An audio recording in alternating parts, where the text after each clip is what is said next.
প্রতিষ্ঠান যতদিন পর্যন্ত আমাদের এই এলাকায় থাকবে ততদিন পর্যন্ত আমাদের জন্য রহমত স্বরূপ। প্রতিষ্ঠান থাকবে না, আমাদের সন্তানদের গড়ার মতো সেই ব্যবস্থাও থাকবে না। তো সেজন্য আমি বলি যে যারা এই প্রতিষ্ঠানের সাথে জড়িত থাকবে, কাল কিয়ামতের দিন আল্লাহ রাব্বুল আলামিন তাদেরকে এই প্রতিষ্ঠানের সাথে উঠাবেন। প্রতিষ্ঠান তো নাজাতের জরিয়া হবে তখন, যখন কেউ কারোর হবে না।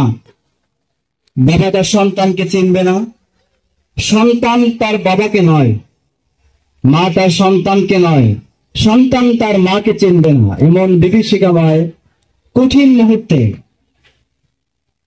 যদি আপনার সন্তানকে যদি রুহের খোরাক হিসাবে এই